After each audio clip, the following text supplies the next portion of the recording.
السلام علیکم ورحمۃ اللہ وبرکاتہ۔ بسم اللہ والحمد للہ والصلاة والسلام علی رسول اللہ وعلى آلہ واصحابہ اجمعین ومن تبعهم بإحسان إلى يوم الدين، أما بعد فإن خير الحديث كتاب الله وخير الهدي هدي محمد صلى الله عليه وسلم وشر الأمور محدثاتها وكل محدثة بدعة وكل بدعة ضلالة وكل ضلالة في النار۔ أعوذ بالله السميع العليم من الشيطان الرجيم من همزه ونفخه ونفثه، بسم الله الرحمن الرحيم، إن الله لا يغير ما بقوم حتى يغيروا ما بأنفسهم، رب اشرح لي صدري ويسر لي أمري واحلل عقدة من لساني يفقهوا قولي، سبحانك لا علم لنا إلا ما علمتنا إنك أنت العليم الحكيم، إن العزة لله جميعا هو السميع العليم۔ تمام قسم کی تعریفوں کا حقدار صرف اور صرف اللہ وحدہ لا شریک ہے۔ میں تعریف کرتا ہوں اس اللہ کی جس نے ساری کائنات کو 6 ایام میں بنا کر اپنے آپ کو عرش پہ مستوی کیا، اور اس اللہ کا عرش 7 آسمانوں کے اوپر ہے۔ پڑھتا ہوں میں درود، اور آپ سب بھی پڑھیں درود اللہ کے آخری نبی آخری رسول محمد صلی اللہ علیہ وسلم پر، جس رحمت للعالمین پر درود پڑھنے کا حکم دیا ہے اللہ رب العالمین نے۔ اللہم صلی علی محمد وعلی آل محمد کما صلیت علی ابراہیم وعلی آل ابراہیم انک حمید مجید، اللہم بارک علی محمد وعلی آل محمد کما بارکت علی ابراہیم وعلی آل ابراہیم انک حمید مجید۔ سامعین، آج 30 اپریل 2022 سیٹرڈے 28 رمضان 1443 ہجری ہم نے مکمل کیے، اور یہ 29ویں شب چل رہی ہے، 29 شب ہے یہ، 29ویں شب ہے یہ 1443 ہجری کے رمضان کی 5ویں تاخرات ہے آج۔ میں یہاں پر تیسری تاخرات کو آیا تھا جی، تو تیسری تاخرات میں درس ہوا تھا، اور یہاں پر یہ بولا گیا تھا کہ سوال جواب کا بھی ایک سیشن رکھا جائے، تو آج 5ویں تاخرات 1443 ہجری کے رمضان کی آدھے گھنٹے کا سوال جواب کا سیشن ہوگا، اور آدھے گھنٹے بعد میں رخصت ہو جاؤں گا یہاں سے انشاءاللہ، ٹھیک ہے۔ اور آگے کچھ اور ذمہ داریاں ہیں۔ ایک مسجد میں درس دے کر ابھی پہنچا ہوں یہاں پر، ابھی عشاء وہاں پڑھے تھے، تو 8:30 سے 9 بجے تک وہاں تھے، اور ابھی یہاں پہنچے، اب 10 بجے سے 10:30 تک یہاں پر سمجھ لیجئے آدھے گھنٹے میں ہم انشاءاللہ آپ کے سوالوں کے جواب دینے کی کوشش کریں گے۔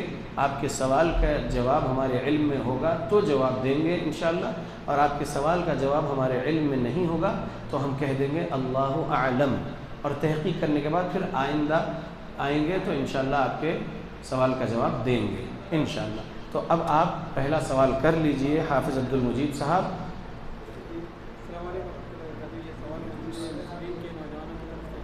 زور سے بولیے۔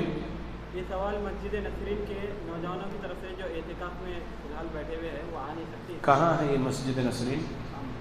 یہیں ہے، مطلب اسی بستی میں آگے ہے مسجد نصرین، تو وہاں پر نوجوان اعتکاف میں ہیں، ان لوگوں کے سوالات ہیں۔ جی بولیے۔ پہلا سوال ہے اللہ کہاں؟ یہاں پر جو آج بیٹھے ہیں وہ لوگ سوال نہیں کریں گے، پہلے وہاں کے سوالات لیں گے۔ پہلے جو اتنے دور سے آ کے بیٹھے ہیں پہلے ان کے سوالات لیجئے، اس کے بعد پھر دوسری مسجد سے نوجوانوں کے سوال کے جواب دیں گے انشاءاللہ، اگر ہمارے علم میں وہ جواب ہوگا تو۔ ابھی آپ لوگ سوال کر لیجئے۔ خواتین آئے ہیں نا، ابھی عشاء کی نماز پڑھے آپ لوگ، ابھی خواتین آئے ہوئے ہیں، خواتین کے پاس سے اگر کوئی سوال ہے تو وہ لے لیجئے، ان سے کہیے کہ وہ چٹھی پر لکھ کر بھیجیں اگر کوئی سوال ہے رمضان کے تعلق سے، یا قیام اللیل کے تعلق سے، یا روزے کے تعلق سے، یا فطرہ ہے، اب کل چاند دکھتا ہے تو فطرہ دینا ہے، یا کل چاند نہیں دکھتا ہے تب بھی دے سکتے ہیں، صحابی 2 دن پہلے بھی دیتے تھے، اور جو ہے اگر کل چاند نہیں دکھتا ہے تو 30 تاریخ کو فطرہ نکالنا ہے انشاءاللہ، تو فطرے کے تعلق سے اگر کوئی سوال ہے تو کر لیجئے، یا عید الفطر کے بارے میں کوئی سوال ہے، نماز کے طریقے کے بارے میں کوئی سوال ہے تو کر لیجئے۔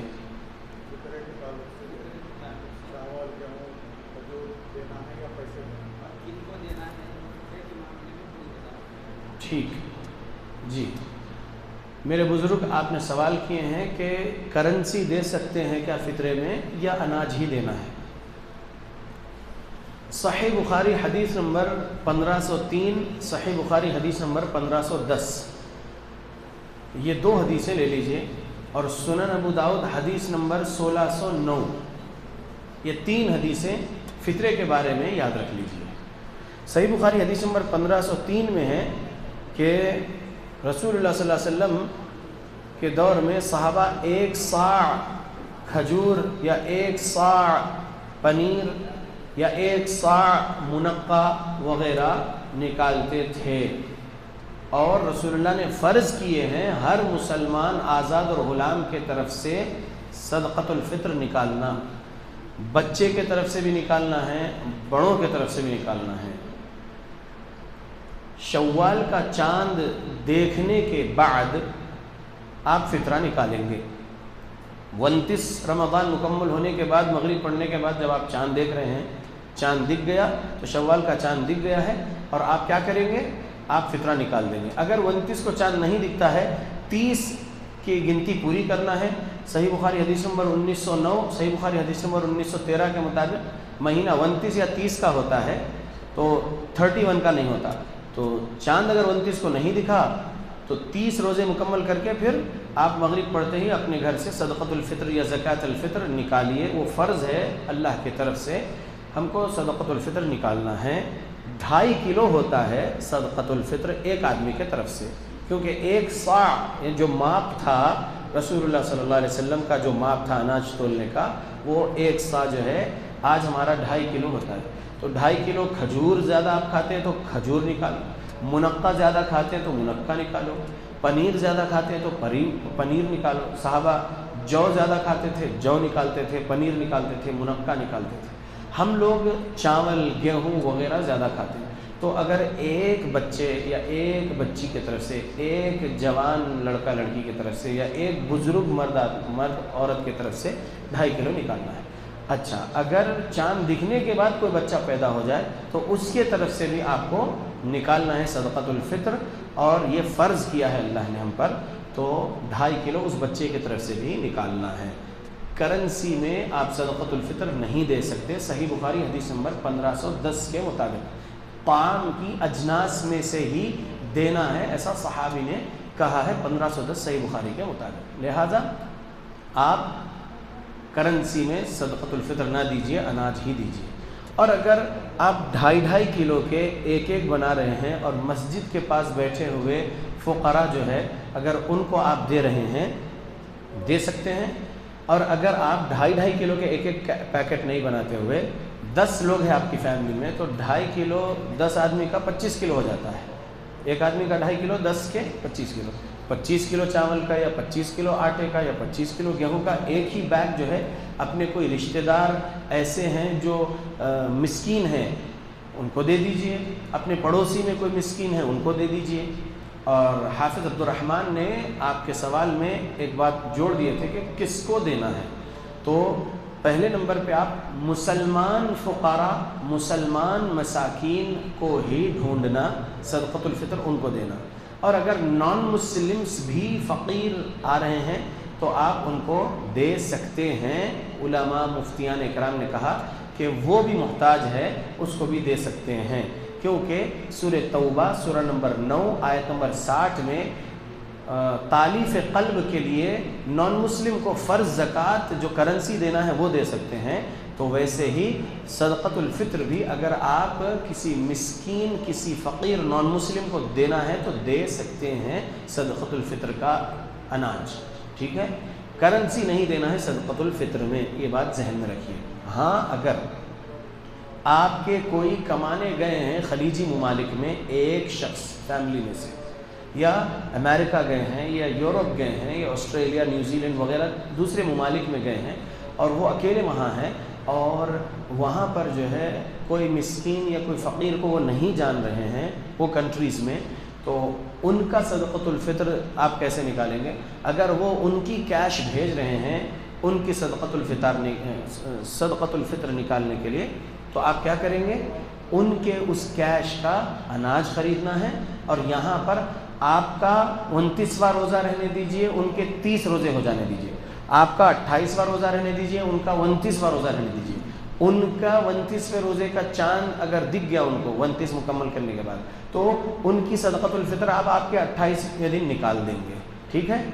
تو آپ ان کا کیش لیے ہیں اور اناج خریدے ہیں اور فطرانہ ادا کر دیے ہیں ان کے طرف سے۔ اب وہ ایک رشتہ دار ہو یا ایک سے زیادہ ہو، اگر ان کا یہاں فطرہ نکالنا ہے تو نکال سکتے ہیں۔ اسی طریقے سے کوئی دوست ہوتے ہیں باہر کنٹریز میں، کسی دوست کو یہ ذمہ داری دے دیتے ہیں کہ بھائی یہ میں کیش ڈال رہا ہوں، اس کا جو ہے آپ اناج خریدیے اور جو ہے فطرہ نکال دیجیے، تو فطرہ نکال سکتے ہیں اناج میں ہی۔ یہ سوال کا جواب مکمل ہوا انشاءاللہ۔ بولیے جلدی زور سے۔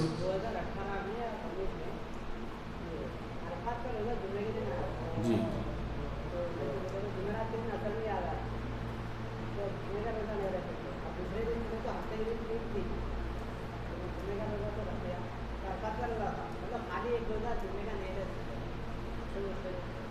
جس دن آپ کی 9 ذی الحجہ ہے اور اس دن جمعہ آئے تو آپ روزہ رکھنا ہے۔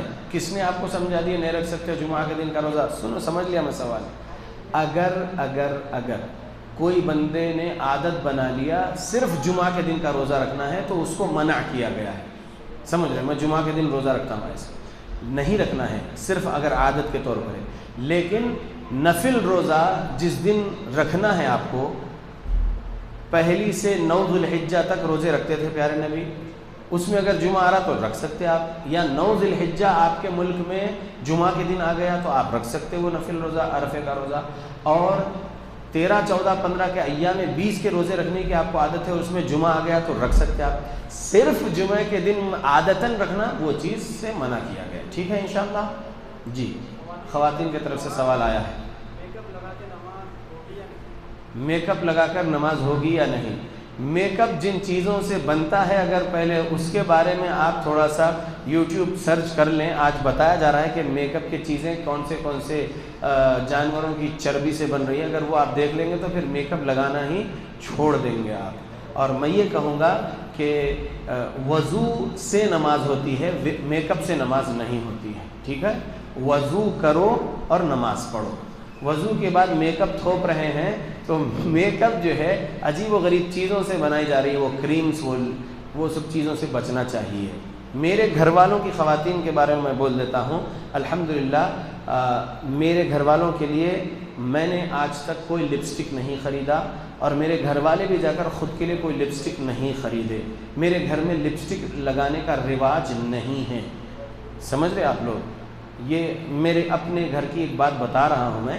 اور ہم لوگ جو ہے میک اپ میں بھی جو 10 چیزیں لوگ لگا رہے ہیں وہ سب ہمارے گھر والے نہیں لگاتے ہیں۔ یہ ویڈیو ریکارڈ ہو رہا ہے، سن رہے ہیں لوگ، بھی سنیں گے آگے۔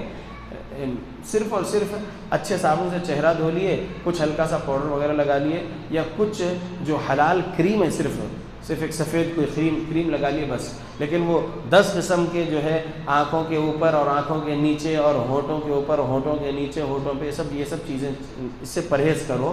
تقویٰ یہی ہے کہ یہ سب چیزوں سے، شبہ والی چیز سے بچنا تقویٰ ہے۔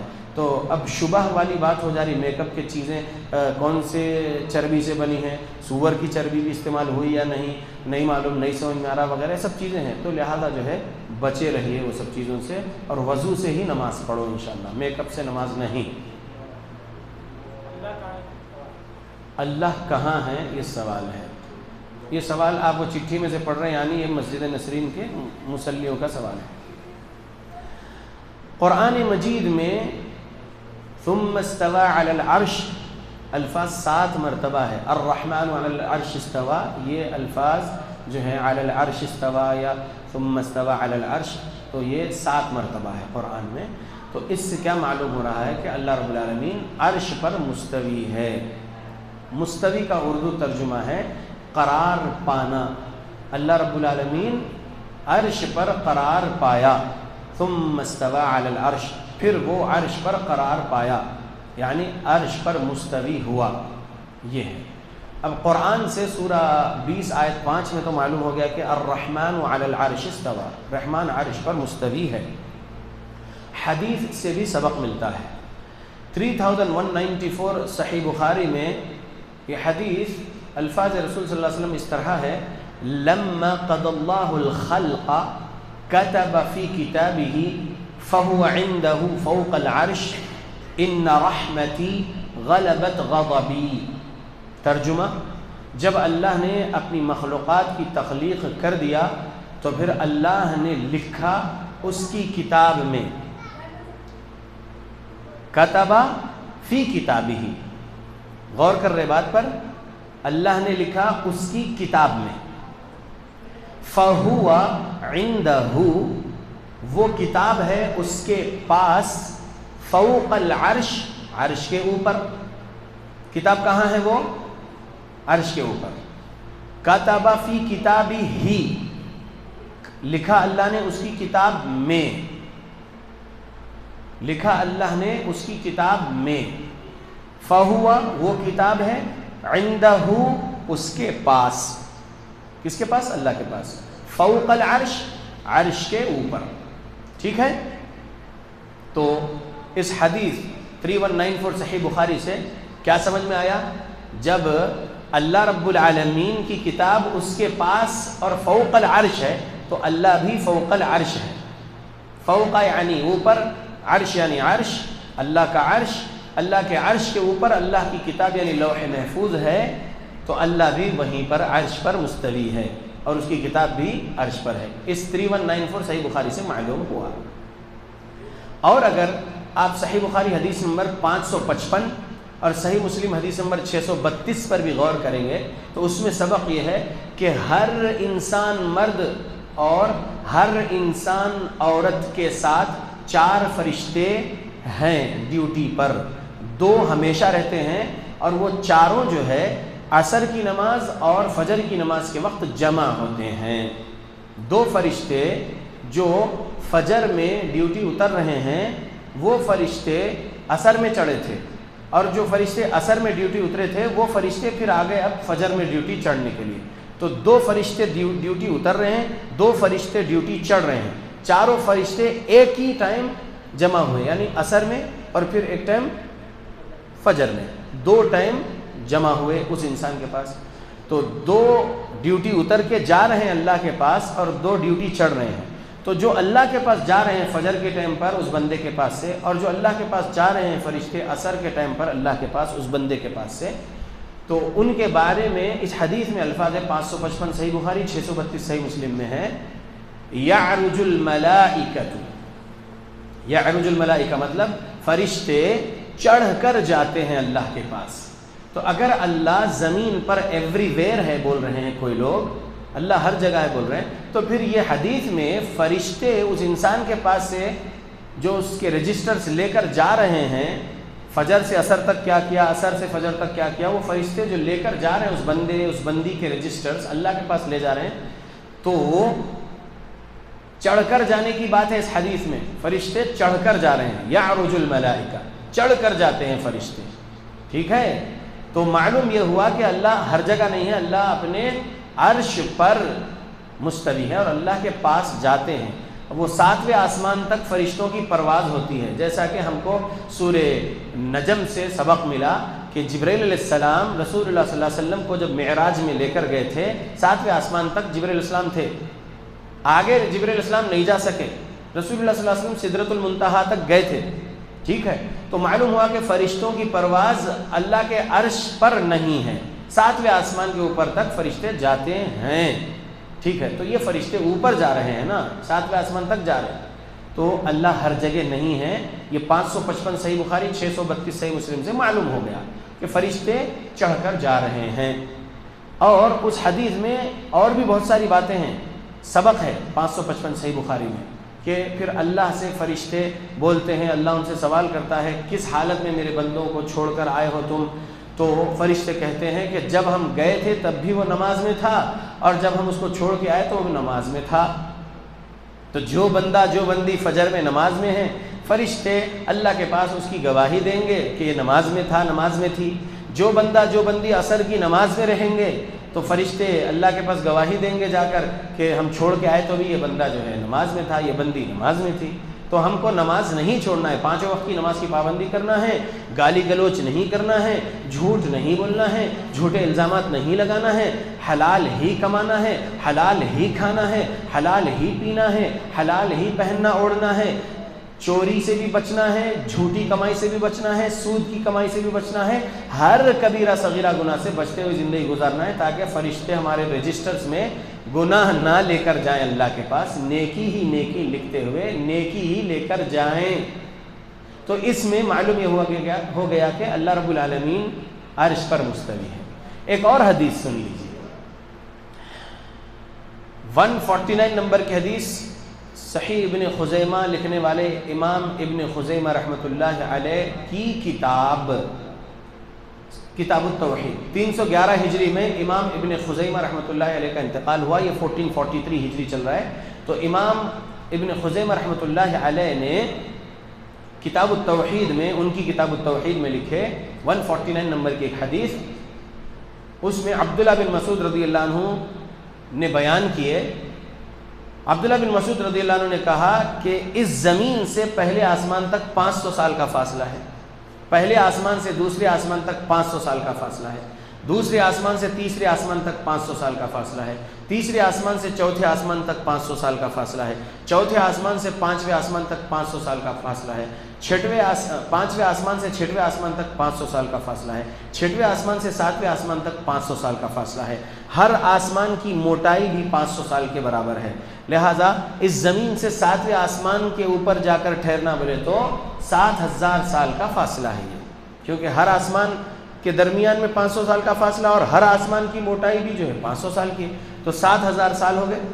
7ویں آسمان کے اوپر 500 سال کے فاصلے پر اللہ کی کرسی ہے، اس کرسی کے اوپر 500 سال کے فاصلے پر ایک سمندر ہے، اس سمندر کے اوپر، اس پانی کے اوپر اللہ کا عرش ہے۔ والعرش فوق الماء واللہ فوق العرش، صحابی رسول عبداللہ بن مسعود رضی اللہ عنہ نے کہا کہ اللہ کا عرش پانی پر ہے اور اللہ عرش کے اوپر ہے، اور اولاد آدم کا کوئی عمل اللہ سے چھپا ہوا نہیں ہے۔ حدیث یہاں پر اینڈ ہوئی۔ تو 7ویں آسمان کے اوپر 500 سال کے فاصلے پر جو کرسی ہے، وسع کرسیہ السماوات والارض، وہ سورہ بقرہ آیت نمبر 255 میں آیت الکرسی جو ہم پڑھ رہے ہیں، تو وہ کرسی ہے 7ویں آسمان کے اوپر، 500 سال ابھی کراس کرنا، 500 سال کے فاصلے کے بعد وہ کرسی ہے۔ وہ کرسی کتنی بڑی ہے؟ زمین و آسمان کو گھیری ہوئی ہے وہ کرسی، یعنی کرسی کے نیچے ہے زمین و آسمان، اللہ کی کرسی کے نیچے ہے زمین و آسمان، یعنی کرسی اتنی بڑی ہے کہ زمین و آسمان اس کرسی کے اندر آ گئے، اتنی وسیع ہے وہ کرسی۔ وسع کرسیہ السماوات والارض، اس کرسی پر بھی اللہ نہیں ہے، اس کرسی کے 500 سال کے فاصلے پر اوپر اللہ رب العالمین کا ایک سمندر ہے، پانی ہے، اس پانی کے اوپر اللہ کا عرش ہے، اور اس عرش پر اللہ ہے، اور اولاد آدم کا عمل، کچھ بھی عمل نہیں چھپا ہے اللہ سے، چاہے بندہ عوام کے سامنے کرے چاہے اکیلے میں کرے، اولاد آدم کا ہر عمل اللہ دیکھ رہا ہے وہاں سے۔ سمجھ میں آ گیا اللہ کے بندو؟ تو کیا معلوم ہوا؟ اللہ رب العالمین عرش پر مستوی ہے۔ اللہ رب العالمین کے بارے میں ہم دعائے قنوت میں وتعالیت بول رہے ہیں، بلندی کس کے لیے ہے؟ اللہ رب العالمین سب سے بلند ہے، اللہ پوری کائنات سے الگ اپنے عرش پر ہے اللہ رب العالمین۔ سبحان ربی الاعلی بول رہے ہیں ہر سجدے میں ہم، تو مطلب کیا ہے؟ پاک ہے میرا رب جو بہت بلند ہے، سبحان ربی الاعلی، پاک ہے میرا رب جو بہت بلند ہے۔ تو اللہ بلند ہے مطلب کہاں ہے؟ وَهُوَ الْقَاهِرُ فَوْقَ عِبَادِهِ، قرآن کی آیت ہے، اور وہ زبردست ہے اپنے بندوں کے اوپر ہے، اللہ رب العالمین کے بندوں کے اوپر ہے اللہ نے کہا، تو فرشتے اللہ کے بندے ہیں یا نہیں؟ ہے نا؟ اللہ کے عرش کو اٹھائے ہوئے فرشتے ہیں نا؟ تو اللہ اپنے ہر بندے کے اوپر ہے نا؟ وَهُوَ الْقَاهِرُ فَوْقَ عِبَادِهِ، اللہ کے قرآن کی آیت ہے، اللہ اپنے بندوں کے اوپر ہے۔ تو اللہ کے بندے ہم انسان، اللہ کے بندے فرشتے، اللہ کے بندے جنات، اللہ اپنے بندوں کے اوپر بہت بلند ہے۔ اللہ ہر جگہ نہیں ہے اس زمین پر، اللہ مسجد کے اندر نہیں ہے، اللہ کعبے کے اندر نہیں ہے، اللہ مسجد نبوی، مسجد اقصیٰ وغیرہ کے اندر نہیں ہے۔ اللہ رب العالمین اپنے عرش پر مستوی ہے۔ اللہ کی قدرت کائنات کے ایک ایک ذرے پر ہے، اللہ کی نظر کائنات کے ایک ایک ذرے پر ہے، اللہ کے علم سے کائنات کا ایک ذرہ بھی باہر نہیں ہے، اللہ کا علم کائنات کے ایک ایک ذرے کو گھیرا ہوا ہے۔ جو کہا جاتا ہے نحن اقرب الیہ من حبل الورید کا ترجمہ اور تفسیر میں کہ اللہ رب العالمین اپنی شہرک سے قریب ہے، رگے جان سے قریب ہے، تو مطلب یہ ہے کہ اللہ کی ذات ہمارے شہرک سے قریب نہیں ہے، اللہ کا علم ہماری رگے جان سے قریب ہے۔ اللہ تو عرش پر مستوی ہے، اس کے ذات کے لحاظ سے اس کا علم ہماری رگے جان سے بھی قریب ہے۔ سمجھ میں آ گیا انشاءاللہ؟ جی 20 منٹ ہو گئے ہیں، 10 منٹ اور بچے ہیں، جو سوال ہے کر لیجئے۔ بچے کا عقیقہ کرنے کے لیے والدین کا فیصلہ عقیقے کے لیے ضروری ہے کیا؟ اگر والدین مر چکے ہیں تو کیا کیا ہے؟ بچے کا عقیقہ کرنے کے لیے والدہ اور والد کے پیسے ہی رہنا ضروری ہے کیا اس عقیقے کے بکرے کے لیے؟ یہ پہلا سوال ہے۔ دوسرا سوال یہ ہے کہ اگر والدین انتقال کر گئے اس بچے کے تو پھر کیسا؟ جواب یہ ہے کہ والدین اپنے بچے کا عقیقہ اپنے حلال کے پیسوں سے کرے، یہی افضل ہے، بہتر ہے۔ اور اگر 7ویں دن ان کے پاس نہیں ہے، دوسرے کاموں کے لیے قرض حسنہ لیتے نہیں لیتے، تو قرض حسنہ لے کر سکتے ہیں، بعد میں وہ قرض حسنہ پھیر سکتے ہیں۔ قرض حسنہ واپس کرنے کی نیت سے قرض حسنہ لے رہے ہیں تو اللہ بھی مدد کرتا اور وہ قرضہ ادا ہو جاتا اللہ کے حکم سے، تو قرض حسنہ لے کر سکتے ہیں انشاءاللہ۔ اور اگر جس کے والدین نہیں ہیں، وہ لوگ جو سرپرست ہیں، بچے کے سرپرست کر سکتے ہیں، بچے کے سرپرست عقیقہ کر سکتے ہیں۔ اب دادا سرپرست ہو یا نانا سرپرست ہو، تایا چاچا سرپرست ہو یا سگے ماموں سرپرست ہو، جو سرپرست ہے اس بچے کے، وہ اس بچے کا عقیقہ کر سکتے ہیں، اگرچہ کہ والد پہلے گزر گئے تھے اور بچہ ہونے کے فوراً کچھ منٹوں بعد والدہ گزر گئی، یا 7ویں دن سے پہلے والدہ گزر گئی، اور اب کوئی نہیں ہے اس بچے کا، 7واں دن آ گیا عقیقے کا، تو سرپرست جو ہے اس کے، وہ گارڈین وہ کر سکتے ہیں عقیقہ، اور حلال کے پیسے سے ہی ہو، سود کے پیسے سے نہ ہو، جھوٹ کی کمائی کے پیسے سے نہ ہو، چوری کے پیسوں سے نہ ہو، حلال کمائی سے ہی کھاؤ، پہنو اوڑو، حلال کمائی ہی سے انفاق فی سبیل اللہ کرو، حلال کمائی ہی سے قربانی کریں گے، عقیقہ کریں گے تو قبول ہوگا، ٹھیک ہے؟ تو گارڈین کر سکتے ہیں انشاءاللہ۔ اگر کسی کے پاس 7ویں دن قرض حسنہ نہ ملے تو 14 دن پہ کر لو، یا 21ویں دن پہ کر لو، یا نہیں جمع ہو رہے پیسے تو جب پیسے جمع ہوئے تب کر لو، ٹھیک ہے؟ لیکن 7ویں دن کرنا افضل ہے۔ اور ایک سوال ہے خواتین کی طرف سے، کیا ایک گائے میں 7 لوگوں کا عقیقہ ہوتا ہے؟ اگر کرنے کے بعد معلوم ہو کہ نہیں ہوتا ہے تو کیا دوبارہ عقیقہ کرنا ضروری ہے؟ سوال یہ ہے، جو خواتین آئی ہے مسجد میں ابھی، ان کے طرف سے سوال ہے کہ ایک بیل میں یا ایک اونٹ میں، بڑے جانور میں 7 حصے ہوتے ہیں قربانی کے، عید الاضحیٰ کے 7 حصے ہوتے ہیں، تو عقیقے کے بھی 7 حصے ہوتے ہیں، ایسا احناف نے کہا۔ تو اب اگر کوئی 3 لڑکوں کا عقیقہ، 1 لڑکی کا عقیقہ، اس طریقے سے 3 لڑکے کے 2 حصے اور 1 لڑکی کا 1 حصہ، بلکہ بڑے جانور میں 7 حصے کے حساب سے 4 لوگوں کا عقیقہ کر رہے بلکہ کر دیے، تو ایسا عقیقہ ہوتا کیا؟ تو جواب ہے نہیں ہوتا۔ عقیقے میں لڑکی کے طرف سے 1 جانور کی جان اللہ کو قربان کرنا ہے، لڑکے کی طرف سے 2 جانور کی جان اللہ کے لیے قربان کرنا ہے، سمجھ رہے؟ تو یہاں پر جان دینا ہے اللہ رب العالمین کو راضی کرنے کے لیے، ٹھیک ہے؟ تو 1 جان ہے وہ بڑے جانور کی، 7 جان نہیں ہے وہ۔ قربانی میں 7 حصے ہوتے ہیں، وہ تعلیمات نبوی میں ہے، اس کو ماننا ہے، 7 لوگوں کو قربانی کا ثواب پہنچے گا، 1 حصے کا 1 کو۔ لیکن عقیقے میں نبی کی تعلیمات جو ہے وہی لینا ہے، اپنی عقل نہیں چلا سکتے، نبی کے طریقے کے مطابق ہی عمل کریں گے تو اللہ کے پاس قبول ہوگا۔ تیسری تاقرات میں ہم نے 4493 سنن صحیح مسلم سنا دیے تھے آپ لوگوں کو، ہر عمل نبی کے طریقے کے مطابق ہوگا تو قبول ہوگا۔ لہذا سمجھ لیجئے اچھے سے، ایک جان ذبح کرنا ہے، ایک جانور، بکرا یا بڑا جانور جو بھی ذبح کر رہے ہو، بسم اللہ اللہ اکبر کہہ رہے ہو، تو اللہ رب العالمین کے لیے اس لڑکی کے طرف سے ایک جانور، اللہ رب العالمین کے لیے اس لڑکے کے طرف سے 2 جانور عقیقے میں، ٹھیک ہے، حصے نہیں ہیں عقیقے میں، جانور ذبح کرنا ہے رب کو راضی کرنے کے لیے، ٹھیک ہے۔ تو اب جو دوسرا سوال ہے، اگر کوئی کر لیے ہیں ایک بڑے جانور میں 7 حصے بول کے 3 لڑکوں کا عقیقہ 1 لڑکی کا عقیقہ، تو وہ کیا کرنا؟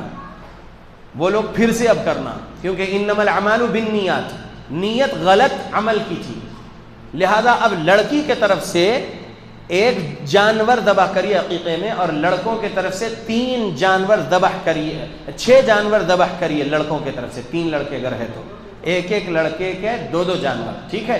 اس طریقے سے 1 کی طرف سے عقیقہ کریے، اور وہ جو ہوا وہ عام قربانی انشاءاللہ بسم اللہ اللہ اکبر بول کے جو ہے ذبح کیا گیا تھا، وہ حلال ہو گیا جانور، وہ کھا لیے، ختم ہو گیا۔ لیکن اب اگر واپس عقیقہ کرنا ہے تو اسی طریقے سے کرنا ہے، اور کرنا پڑے گا، اگر کی بات نہیں ہے، کرنا پڑے گا، کریے۔ لڑکے کے 2 جانور ذبح کریے، لڑکی کا 1 جانور، ٹھیک ہے انشاءاللہ۔ جانور کون سے ہونا؟ میں وہ جو آپ سوال میں جو نام لیے میں وہ نام نہیں لے رہا ہوں، سمجھ رہے؟ بیل آپ ذبح کریے، آپ بکرا بکری جو قربانی کے جانور ہے وہی جانور جو ہے آپ عقیقے کے لیے ذبح کر سکتے ہیں انشاءاللہ۔ انڈیا ہے بھائی جی۔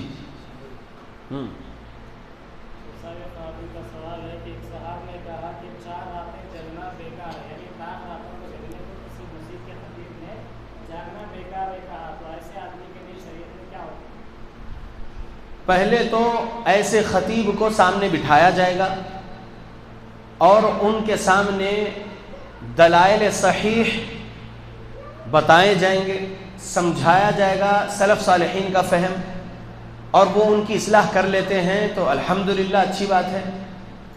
ان کو بتایا جائے گا کہ آپ نے جو کہا کہ 4 طاقت جاگنا بیکار ہے، 27 بھی جاگو، بس یہی صحیح ہے، یہی کافی ہے۔ تو آپ لا علمی میں اگر یہ بیان کر دیے ہیں تو پہلے صحیح دلائل ہم آپ کو بتا رہے ہیں، جس میں 2017 صحیح بخاری پہلے دیکھیے، 2017 صحیح بخاری پہلے دیکھیے، طاق راتوں کے بارے میں اس میں ذکر ہے۔ اما عائشہ رضی اللہ عنہا بیان کرتی ہے رسول اللہ صلی اللہ علیہ وسلم نے فرمایا تحروا لیلۃ القدر فی الوتر من العشر الاواخر من رمضان، رمضان کے آخری عشرے کی طاق راتوں میں تلاش کرو قدر والی رات کو۔ یہ محمد صلی اللہ علیہ وسلم کا فرمان ہے، آپ نے فرمایا ہے، یہ قولی حدیث ہے، آپ نے فرمایا ہے، تلاش کرنے کی ترغیب دلائی ہے، لہذا لیلۃ القدر کو تلاش کرنا ہے رمضان کے آخری عشرے کی طاق راتوں میں۔ اب صحیح بخاری حدیث نمبر 2024 دیکھتے ہیں، فعلی حدیث۔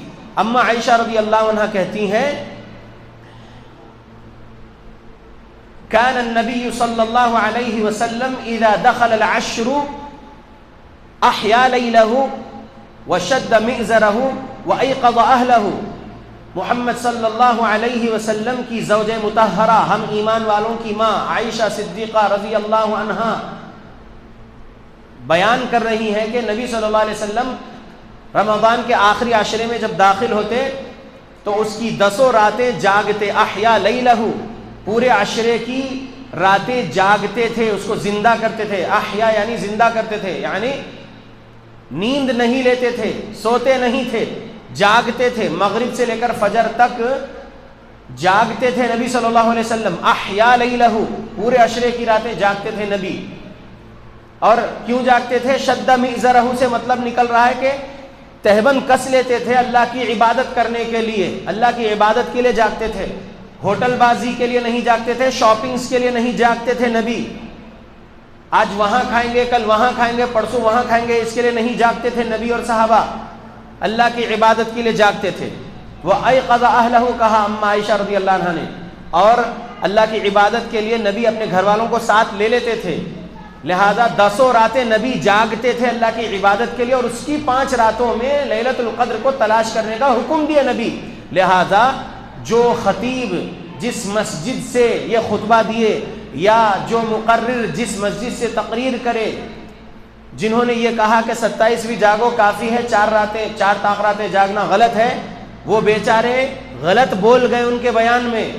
وہ خطیب یا وہ مقرر، وہ مدرس کو میرے سامنے لائیے، میں ان کو دلائل صحیح بتاؤں گا انشاءاللہ. حجت قائم کرنا ہے ان پر کہ یہ دلائل صحیح کو قبول کرو. صحیح بخاری، صحیح مسلم کی حدیثیں ہیں، اور پھر دوسری سنن جو حدیث کی کتابیں اس میں بھی حدیثیں موجود ہیں. ہم ان کے سامنے دلائل سمجھائیں گے. صحیح سندوں والی حدیثیں قبول کرنا ہے.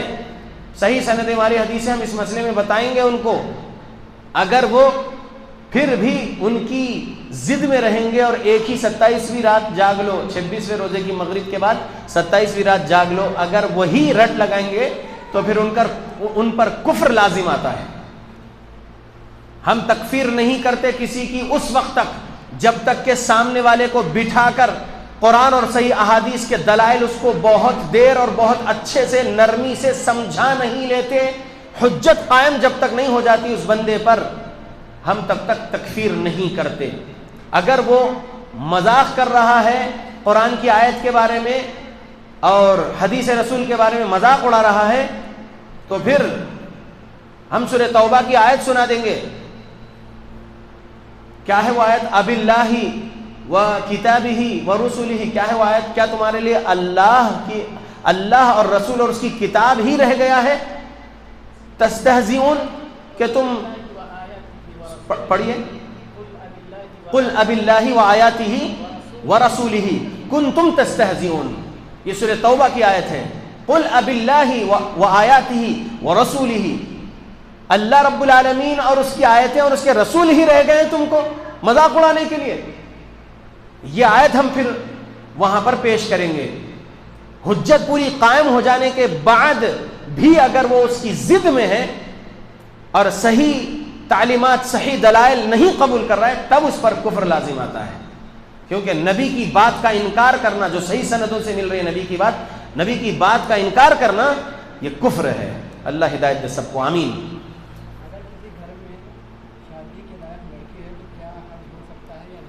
اگر کسی کے گھر میں شادی کے لائق لڑکی ہے، یعنی لڑکی کی عمر شادی کے لائق ہو گئی ہے، تو وہ ماں باپ پہلے حج کرنا یا پہلے لڑکی کی شادی کرنا؟ جواب ہے پہلے حج کرنا، بعد میں لڑکی کی شادی کرنا. کیونکہ حج فرض ہے. اگر آپ کے پاس مالی استطاعت ہے تو آپ پر حج فرض ہو گیا. حج کس پر فرض ہے؟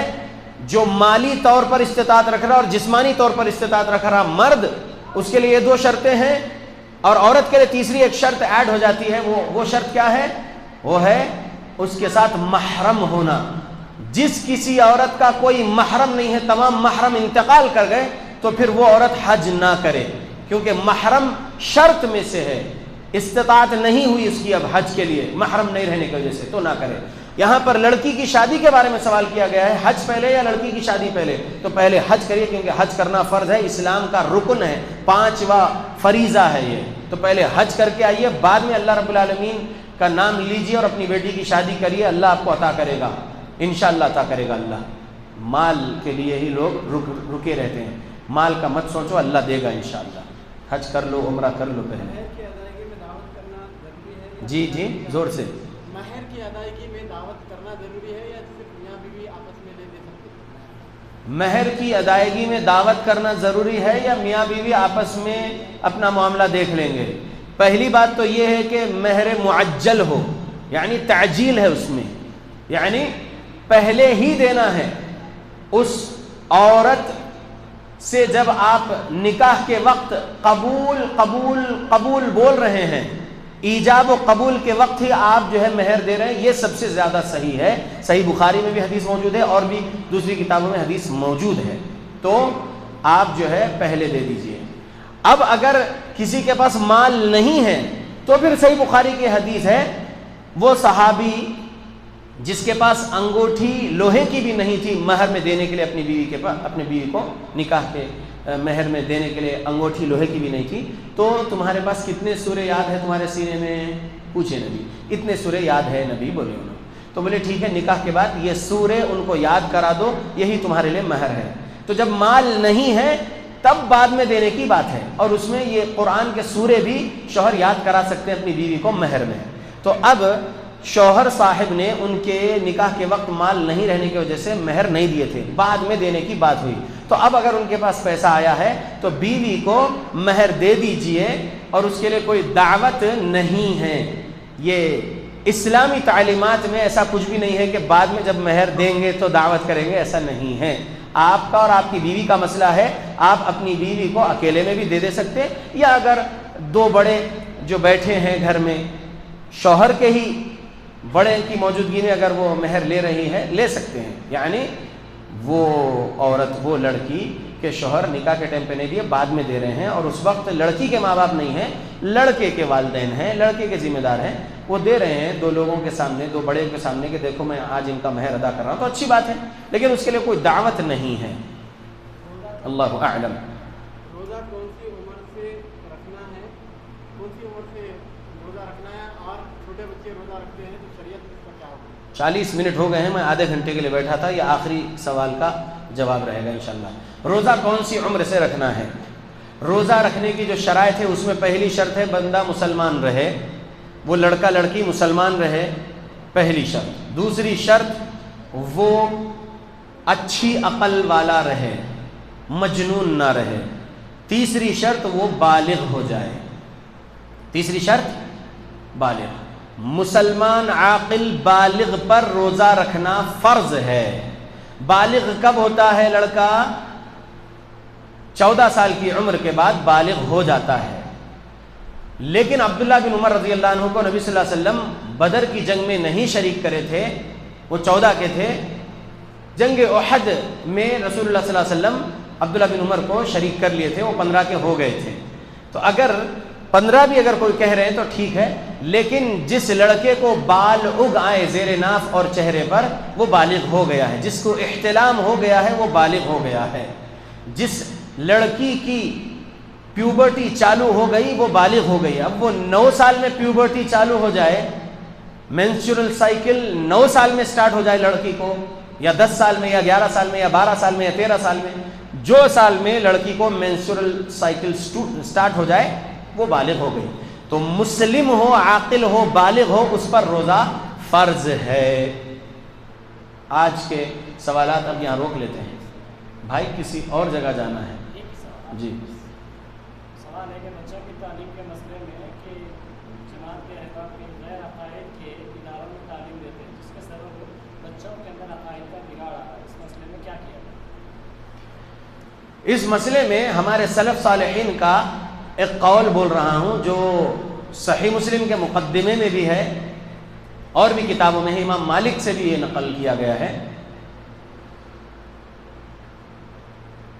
ان هذا العلم دین فانظروا عمن تأخذون دینکم، بے شک یہ علم تمہارا دین ہے، بس تم اچھے سے دیکھ لو کہ تم اپنا دین کس سے سیکھ رہے ہو۔ یہ شریعت اسلامیہ کے اصول والی بات ہے، بنیادی بات ہے یہ۔ ان هذا العلم دین فانظروا عمن تأخذون دینکم، تم کس سے دین لے رہے ہو یہ دیکھو اچھے سے۔ اگر غلط عقیدے والے اور بدعت کے اعمال والے سے دین لوگے تو آپ خود گمراہ ہو جاؤ گے، کیونکہ وہ گمراہ انسان آپ کو گمراہی کے عقیدے، گمراہی کے اعمال سکھا رہے گا تو گمراہ ہو جاؤ گے۔ لہذا صحیح عقیدہ، صحیح اعمال، صحیح معاملات والے سے دین لیجئے۔ سمجھ میں آ گیا اللہ کے بندو؟ جھوٹے سے علم نہیں لینا۔ امام مالک رحمۃ اللہ علیہ کا قول امام عقیلی رحمۃ اللہ علیہ نے ان کی کتاب الضعفاء میں نقل کیے۔ جھوٹے سے علم نہیں لینا، بدعتی سے علم نہیں لینا، اور ایسے نمازی پرہیزگار سے بھی علم نہیں لینا جس کو حدیثوں کا علم نہ ہو۔ بندہ اچھا ہے، نمازی ہے، پرہیزگار ہے، لیکن حدیثوں کے بارے میں وہ علم نہیں رکھتا ہے تو اس سے بھی علم نہیں لینا۔ گمراہ انسان کی گمراہی واضح ہے، اس سے علم نہیں لینا. تو یاد رکھیے کہ صحیح عقیدے صحیح اعمال والے سے ہی علم لینا ہے. اور ایسے ہی اسکولز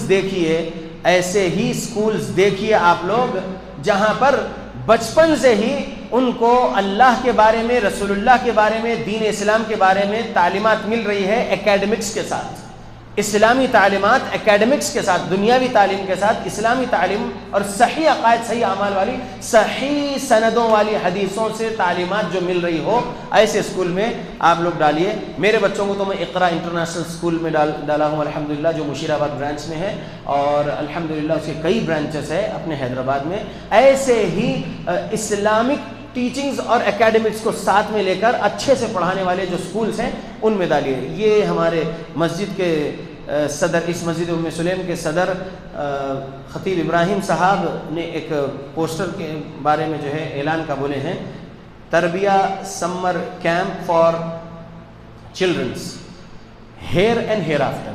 فار ہیئر یعنی اس دنیا میں اور دنیا کے بعد کی زندگی کے لیے تربیہ سمر کیمپ ہے. کہاں پر ہے؟ Tarbiyah Islamic and English medium school. کہاں پر ہے صاحب؟ یہ وادی مصطفی یعنی یہیں پر ہے جی، اس مسجد کے قریب میں یہ جو اسکول ہے تربیہ اسلامک اسکول، اس میں ہے. کب سے؟ 25 اپریل سے 31 مئی تک، یعنی ابھی چل رہا ہے جی ماشاءاللہ. تو لہذا جو ہے اپنے بچوں کو دینی تربیت دیجئے انشاءاللہ، تاکہ وہ دنیا اور آخرت میں جو ہے رحم میں رہ سکے، اللہ کے رحم و کرم میں رہ سکے، دنیا کے عذاب سے بھی بچ جائیں، آخرت کے عذاب سے بھی بچ جائیں انشاءاللہ. جی آپ شیخ کا اسکول ہے جی، ابراہیم صاحب کا اسکول ہے ماشاءاللہ، نہیں معلوم تھا شیخ، تو یہ شیخ کا ہی اسکول ہے. لہذا یہاں پر جو چھوٹے چھوٹے کیمپس ہوتے ہیں تربیت کے لیے، اس کے اندر اپنے بچوں کو لائیے تاکہ جو ہے ان لوگوں کی صحیح تربیت ہو سکے. اور پھر یاد رکھ لیجئے، ان هذا العلم دین فانظروا عمن تأخذون دینکم، بے شک یہ علم تمہارا دین ہے، تم اچھے سے دیکھا کرو کہ کس سے دین سیکھ رہے ہو، کس سے دین لے رہے ہو. لہذا گمراہ فرقوں سے بچو، ہر گمراہی جہنم میں لے جانے والی ہے. یاد رکھو، معتزلہ گمراہ، جہمیہ گمراہ، ان کے عقیدے اگر آج کسی فرقے والے میں ہے تو وہ لوگ وہی عقیدے کے رہنے کی وجہ سے گمراہ. مرجیہ گمراہ فرقہ، ان کے عقیدے اگر آج کے کوئی فرقے والے میں ہے تو وہ گمراہ. یاد رکھو، قدریہ تقدیر کا انکار کرنے والے گمراہ، ان کے جیسے عقیدے اگر آج کسی فرقے میں ہے تو وہ گمراہ، ان سے بچو. سمجھو اللہ کے بندو، اخوانیت سے بچا کے رکھو اپنے آپ کو. اخوان المسلمین جو بولتے ہیں، میں ان کو اخوان المفسدین کہتا ہوں. اخوان المسلمین صحیح منہج پر نہیں ہے، صحابہ کے منہج پر نہیں ہے. سورہ نساء آیت نمبر 115 سے ہٹے ہوئے اخوان المسلمین بولنے والے وہ اخوان المفسدین ہیں. پی ایف آئی تنظیم سے اپنے آپ کو بچا کے رکھو. اللہ کے بندو ڈرو، اس میں بھی اخوانیت کے لوگ بھرے ہوئے ہیں. یاد رکھو، ہم جماعت اہل حدیث کے علماء جو سچ بولنے والے علماء ہیں، قرآن اور صحیح احادیث کو بیان کرتے ہیں اور اس کا صحیح فہم بیان کرتے ہیں. سلف صالحین سے جو صحیح فہم ملا اسی کو بیان کرتے ہیں، وہی لے لو. گمراہ فرقوں سے اپنے آپ کو بچا کے رکھو. شرک بدعت خرافات کے فرقوں سے دور رہو. ٹھیک ہے انشاءاللہ. اللہ سے دعا کرتا ہوں اللہ ہم مسلمانوں پر خاص رحم و کرم کرے، اللہ ہماری تمام عبادتوں کو قبول کرے، تقوی اور اخلاص عطا کرے تاکہ ہم اللہ رب العالمین کی جنت الفردوس کے وارث بن سکے. آمین. السلام علیکم ورحمۃ اللہ وبرکاتہ.